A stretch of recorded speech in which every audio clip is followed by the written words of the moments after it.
that he knows that he has a whole crowd of supporters, not just crowd, perhaps a huge part of the population of the Philippines Millions, who are sir. thinking of him every day, Yes. are wishing him the best and wishing for his return as soon as possible. Yes. And as I said, this is just a fraction of the mail that we're receiving. Yes, sir. And I've been tasked to take this back today and to sort through it and to let him know, each and every person who is writing to him, because it means a lot to him. He knows that he has followers, he knows that he has supporters. I'm ready to answer any questions. Attorney, on behalf of the Filipino people, how is our former president? He's in good spirits. Would As you I said, he knows Okay, he knows. the sheer amount of mail that he's been receiving. Physically, he can't go through it. Okay. So he's asked me to do that. Okay. Does it also mean, sir, that it is an additional work for you to do this? Would you rather have... I don't regard this as being work. I regard this as being a pleasure. Perfect. To bring the support of the Filipinos to the former president. Thank you, sir. Also, sir, with respect to your statement respecting the judicial process, do we have a timeline for that, sir? The judicial process? Like in general, like is Well, it what I can months or perhaps reveal years? is that in the coming days, perhaps even today, perhaps tomorrow, perhaps at the beginning of next week, Okay, but no more than in 1 week, we'll be filing our jurisdictional challenge. thank you, sir. Because in relation to that, sir, there are also questions from the Filipino people that some of the judges has expressed already statement that they are sort of against the former president. But is it that having him here in ICC already statement that they have jurisdiction already to the former president, sir? I'm not aware of any comments expressed by ICC judges. I'm certainly not going to comment on that Okay. allegation. I find it hard to believe. As far as I'm concerned, the ICC is a court which will hear our application and will apply all due process. I have full confidence in the judges at the present moment in time. Thank you, sir. I have no reason to believe anything else. Thank you, sir. Yes. Attorney Kaufman, recently Vice President Sara Duterte confirmed that she is part of the arrest list of the ICC. What are your comment about this? She's part of what? Sorry, could you repeat the question? Arrest list. Arrest list. I don't know anything about an arrest list. You can have to ask that question to the Office of the Prosecutor, to Karim Khan. Okay. How about that? Because, sir, in relation to that, the mindset is that we are afraid that it's going to be another Filipino going to be surrendered here again in the ICC. So, Once again, I can't comment. I'm here to do one job and one job only. Not to represent other people. Okay. I'm here to represent the former president. okay, sir, clear. Yeah, maybe in line that will the incumbent Vice President face the same fate as her father, and how do you perceive these cases' potential impact on the principles of international criminal law, particularly concerning the prosecution of former heads of state? That's a very, how can I say, apropos question at the present moment in time. There are heads of state who have been targeted, including a head of state in my country, from where I come from. Once again, it's a very contentious issue, and I'm not going to start talking about that in the media. It's an academic debate on it as well. Yes. So really, it's not relevant to my representation of President Duterte. Sir, are you confident that there will be a favorable response to the application of your jurisdictional strategy? I've said already in the media that I think it's a compelling argument, but the ultimate arbiters of that argument are the judges themselves. Okay. And it's not for me to tell them how to find, ultimately, what they believe is the correct decision, the correct judgment. I hope they will accept my argument. Okay. Sir, are you confident that former President Rodrigo Roa Duterte will be brought back to the Philippines before even the confirmation of charges? That is certainly my ambition, yes. Okay. Do you have a message to the Filipino people who are closely following the development of the case of our former president that we love and adore, sir? As I've told you already, just respect the process, trust us as his lawyers to do the job properly, and we hope that we will bring the right result home. Sir, on behalf of the Filipino people, we are praying for you. We are hoping for a positive response or result through all of this. We can't wait to welcome our former president back home to the Philippines, and it's through you and your team. We always pray for you that God will give you the wisdom. Thank you very much. It means a lot to me, and it means a lot to him as well. May I also say, Yes, sir. I have been following the proceedings in the Senate. I've even read the final report. Yes. I've seen the thorough work that has been done by Senator Amy Marcos. That's correct. Mention has been made of the arrest, mention has been made even of the jurisdictional arguments. They are very compelling and they support our arguments as well. So, Are you saying, sir, that the result of the Senate inquiry actually favors the application of your jurisdictional argument? there are definitely arguments that can be derived from that report and will be used. reference will possibly be made as well. Thank you so much for that, sir. We can't wait for you to tell us that your argument is accepted and the president will be brought back to the Philippines. Thank you very much. You're welcome, sir. Thank you so much for your time. Thank you, sir. Matuwa ay nagalit ang taong bayan sa pagsisimula ng 20 pesos kada kilong bigas ng Department of Agriculture sa Cebu City. Ang dahilan, sa halip na magsilbing konkretong tugon sa kagutuman, ang programa ay tinawag na propaganda matapos ilagay ang mukha ni Marcos Jr. sa packaging ng bigas, kahit malinaw na hindi naman galing sa sariling pondo ng Pangulo ang pambili nito. Hindi napigilan ng ilang netizen na maglabas ng saloobin kaugnay ng programa sa unang araw ng buwan ng Mayo. Kitang-kita raw kasi ang larawan ni Marcos Jr. sa packaging na tila pinaparamdam sa mga tao na personal itong ayuda mula sa kanya. Pero malinaw, pondo ito ng gobyerno, buwis ng taong bayan at hindi mula sa bulsa ng Pangulo. Ilan sa mga komento ng netizens ay nagtatanong kung kandidato ba raw ang Pangulo kaya't mukha niya ang nakapronta sa packaging. Habang ang iba naman ay question ang timing ng programa, lalo't kasulkuyan ang campaign period para sa nalalapit na halalan. Kaugnay pa rin dyan, sinabi naman ni Agriculture Secretary Francisco Chu Laurel Jr. na hindi mo na itutuloy nakatakdang bentahan ng 20 pesos na bigas sa mga kadiwa outlet sa May 2. Ngayong unang araw ng buwan ng Mayo nga ang tinakdang simula ng bentahan ng bigas sa Cebu City.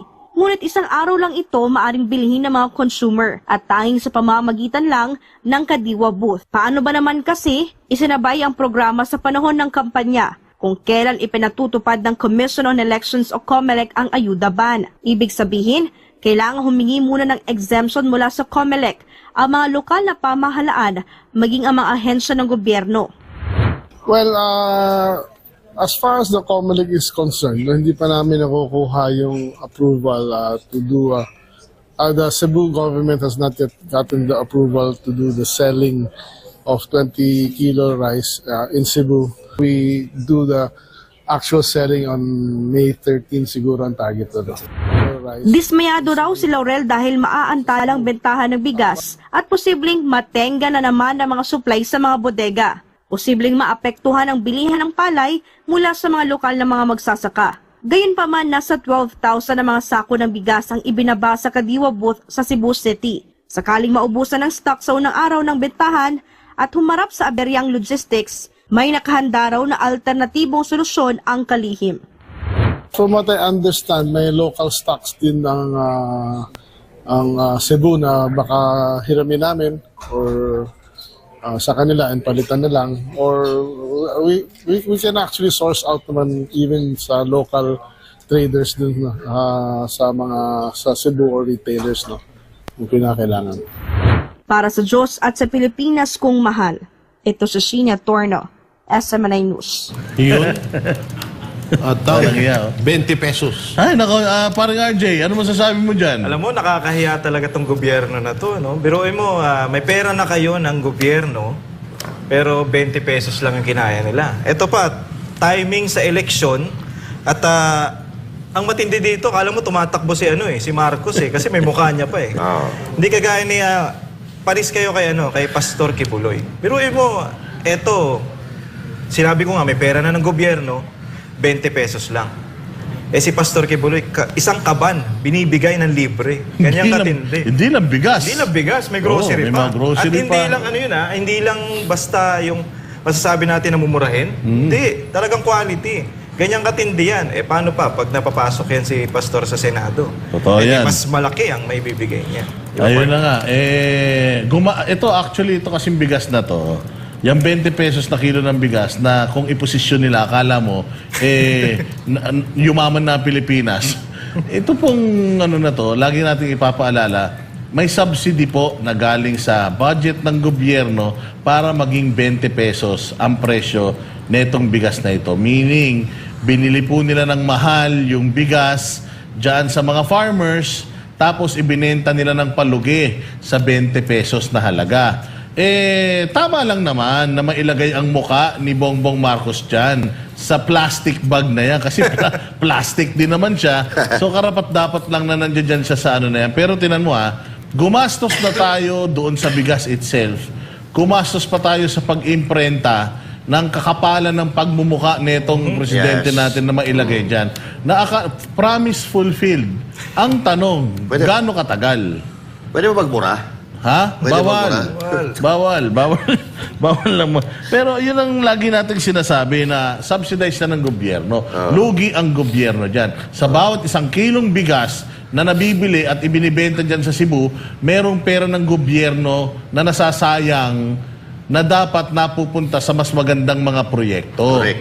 Kasi kung ang presyo ng bigas dahil sa makinarya, dahil sa programa, naging natural na 20 pesos, hindi siya artificial, magbubunyi tayo. Baka gusto mo, Bongbong, ipatato pa kita sa pisngi ko.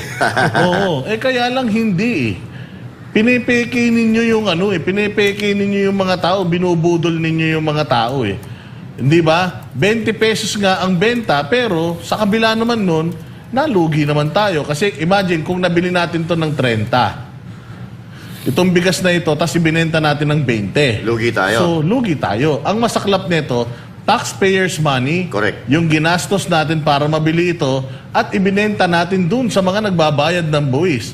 So, panigabagong paggigisa na naman ito sa sarili natin mantika. Partner Jay. At ang masama pa dyan, patando kasi yung mukha mo. Magteteng naman. Kasi walang ulam Magpinsan talaga sila, no? Ngayon, ganyan din yun. Tama. Si Boy Ayuda, si Speaker Martin Romualdez, ganyan din. Nakasalpak din yung mukha niya doon sa plastic. So, ginayan din ngayon ni Marcos. Hindi, ito, lilinawin namin, itong bigas na to, kasi baka sabihin nila, hiling kayo ng hiling noon, Banateros, na ipatupad ni Marcos ang 20 pesos na bigas. Ayun na nga, noon. Ngayon na tinupad, bakit parang nagagalit kayo? Actually, Ganito yun ang nila. Yun ang sinasabi nila.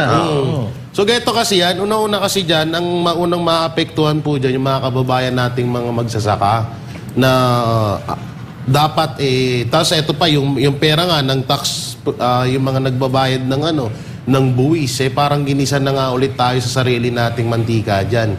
Bibilin ng mahal, tapos ibibigay sa atin ng mahal. Bakit nung time nung namimigay si Martin Romualdez ng ayuda, kung iisipin nyo maigi, parang parehas lang Ayuda parang, rin yan. Parang nilagyan mo lang ng presyo yung ayudang ipinamimigay.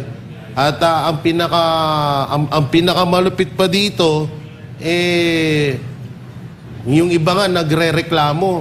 Ang tanong kasi dyan, safe ba yan? At saka yung hanggang kailan yan? Hanggang kailan? Kasi ang kailangan ho natin, lifetime na mababang presyo. Ayun, Lifetime. Yun talaga. English yun, Lifetime na mababang presyo ng bigas. Hindi yung pagtapos ng eleksyon, mawawala na. At yung safe, syempre, hindi naman mga kahit nga matatanda, baka baka magka-impatyo kasi nga may mga nakikita akong mga video na may mga dilaw-dilaw, may mga itim-itim, may mga bukbok. So, paano na lang, paano naman yung mga kabataan na makakain niya? Ayun yung pinakatanungan niyan, hanggang kailan at yung safe ba yung bigas na yan? Master? Ayun. Sinasabi na promise fulfilled. Kung marami na natulungan na nagugutom na Pilipino at sinabi ng mga Pilipino na hindi na sila nagugutom dahil sa bigas na yan, a promise fulfilled yun. Pero sana, yung pina-imprenta nyo dyan sa plastic na yan, binili na lang nyo ng sardinas para at least nung kumakain nung sila Laurel, nung bigas, may ulam sila. Oo. Kasi mga kaplastikan talaga Ikaw, Pilipino ka, kakain ka ba ng bigas lang? Sabi lalagyan mo ng ulam. So gusto nila ipakita sa mga Pilipino na ito, ibebenta namin ng 20. Kinakain namin. Pero sana naman, para naging totoo, nilagyan ng ulam. At saka ganito kasi mga partner, yung mga politiko na walang nagagawa sa gobyerno, excuse me, na kahit pa paano, kailangan maging relevant sila. Kasi wala sila nagagawa Walang tumatatak sa isipan ng mga tao. So ang tatatak sa kanila, yung pangaran mo, a promise fulfilled, yung mukha mo doon sa plastic, noong bigas na sana binigay mo. Binenta mo pa rin naman yan ng 20 pesos So ngayon, galawan ito ng mga week. Galawan ng mga week at galawan ito ng mga tao na hindi alam kung paano pamulungan ng gobyerno. Yung magpapasikat sila sa pamamagitan ng paglalagay ng mukha nila sa mga plastic. Ang malupit pa dyan, mas mahal pa yung plastic kaysa sa bigas. Yun lang. Eh, yung mga ganyan, magkano din yan eh. Yung may mga print na plastic. Eh, mas mahal pa ata yung plastic. Magkano yung nilalaman niya na bigas? Sabihin na natin 1 kilo or 3, di 60 pesos. Magkano yung paprint ng plastic? Nasa 100. Ay nako, sumasakit. Kailan po kaya mailalabas ng Marcos administration yung 20 pesos na halaga ng 20 pesos na halaga ng bigas kada kilo po? Tapos na po ba yung guidelines ukol dito? Kasi po after nung announcement, marami yung lumabas sa social media. Ano po yung sinasabi na yung bigas ay luma, may amoy. Meron naman pong iba sa ibang lugar mismo, hindi naman sa Visayas kung saan dapat una yung implementation nito. Sabi niyo po na manggagaling din sa mga lokal na magsasaka, yun pong ibebentang 20 pesos na bigas. May we know po sino-sino yung mga magsasaka or kooperatiba na magiging source po o pagkukunan nitong bigas na ito? Unahin po natin ang mga katanungan ni Miss Eden. Una po, pinapasinungalingan na po namin yung sinasabi sa mga balita na ito'y may amoy. Unang-una, hindi pa po nag-roll out, kaya po ito ay masasabi natin isang disinformation. Pangalawa po, sinabi po ni Secretary Laurel na ang una pong ilo-launch po ito sa Cebu, May 1. So kung saan po ito ibebenta, ito po ay ayon na rin po sa guidelines ng local government units. Siguro po mas maganda po itanong natin kung sino po yung mga involved na local government units para malaman natin kung ano yung mga guidelines po nila. At sa May 2 naman po ay sisimulan din po ito sa Visayas Avenue, sa Bureau of Animal and Industry. Sa May 2 po, ito naman po ay sa Kadiwa. Ano po yung sino-sino po yung mga magsasaka or kooperatiba na pag mumulan po nitong source ng 20 pesos na bigas? Kasi sabi niyo po, local farmers po ang panggagalingan nito. Ibig sabihin, hindi po imported rice yung ibebenta natin na 20 pesos na bigas? Sa ngayon po, ang sinasabi po natin ay manggagaling ito sa local farmers. Yan po ang maliwanag. Kung meron po mga kooperatibang mai-involve po dito, tignan po natin ang susunod na guidelines at hingin po natin ang mga listahan. Kaya kalo-launch pa lamang po nito at sisimulan pa lamang po sa May 1. So wala pong mga specific na mga kooperatiba or mga magsasaka na pagmumulan po nitong bigas na ito, itong 20 pesos, para po naman na malaman natin na yung bigas ay galing po talaga sa ating mga magsasaka, hindi lamang yung mamamayan natin ang makikinabang sa murang bigas, kundi maging yung mga magsasaka po. Parang 2 birds in 1 stone po yung hit ng gobyerno natin dito. Katulad po ng sinabi natin, dapat wala po tayong pagdududa. Local farmers po sa panahon po ngayon, as we speak, sa local farmers po ito kukunin. Kung meron pa pong detalye, kukunin muna po natin sa local government units. May 1 pa po ito ilulunsad sa Cebu. Kapag may detalye na po tayo, ibibigay po namin sa inyo. Katrina Domingo, ABS-CBN. Good afternoon, ma'am. Ma'am, Vice President Sara Duterte has questioned the timing of the release of this 20 peso per kilo rice. How do you convince the public that this is not a form of politicking, particularly because it is being launched weeks before the midterm elections? Kailan pa po ba natin ibibigay ang sakate sa kabayo? Kung kailan namatay na yung kabayo? Sa politika po, wala pong timing. Sa pagbibigay ng ayuda, sa pagbibigay sa mga taong kinakailangan ng tulong, lalong-lalo na yung mga nasa laylayan ng lupunan, hindi po kino-question ang timing dito. Sa pinakamaagang kakayanin ng gobyerno na maibigay ang tulong, ibibigay po yan. Walang politika rito.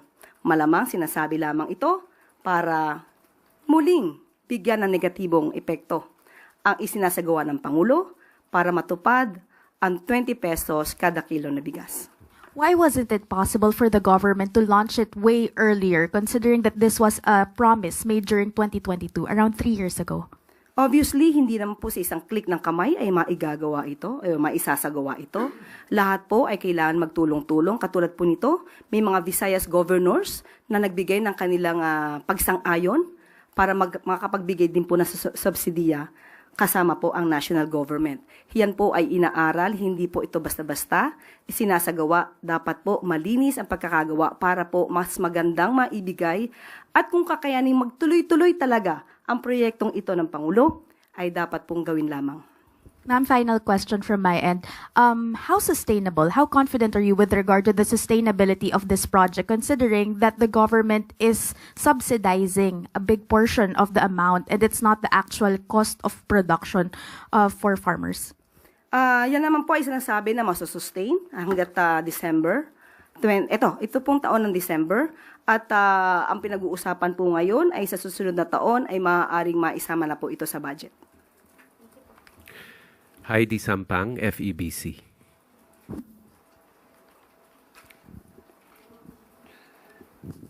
Good morning, Yusek. Ayon po sa Stratbase SWS survey, sa ika-4 na sunod na buwan po ay muling tumaas ang bilang po ng mga pamilyang Pilipino na nagsabi pong sila ay mahirap. Nagtala po ito sa 55% noong April, katumbas po iyan ng 15.5 million kumpara po sa 14.4 million noong March. Ano po ang take dito ng palasyo at kung masasabi pa rin po ba natin na natutugunan po ng mga anti-poverty programs ng administrasyon ang sitwasyon po ng ating mga kababayan? Lahat po naman ng lehitimong survey ay kinikilala at kinukonsidera ng pamahalaang Marcos. At aking lamang pong i-quote ang sinabi po ni Secretary Balisacan. We understand that poverty incidence can be dynamic. In particular, self-rated poverty surveys are sensitive to inflation, particularly the price level of commodities commonly consumed, say food, transportation, etc., prevailing at the time of the survey versus what it was in the recent past. Dahil po dito, dahil mahalaga po ang kapakanan ng taong bayan kay Pangulong Marcos, papaluwigin pa po ang mga programa para matugunan po ang mga isyu patungkol po sa kahirapan at kagutuman. Yan po ang talagang ninanais at pinapalawig pa po ang programa para ito po ay matugunan. Kabilang na po nga rito ang 20 pesos kada kilo na bigas. Nandiyan pa rin po ang programang Walang Gutom program ng DSWD. Idagdag pa po natin ang patuloy patungkol dito sa Pantawid Pamilyang Pilipino program at isama na rin po natin ang school-based feeding program. Ilan lamang po ito sa mga programa ng Pangulong Marcos para po maibsan ang anumang kahirapan na nadadanas ng taong bayan. Although sinasabi po natin na ang poverty incidence, according to Secretary Balisacan, ay dynamic po.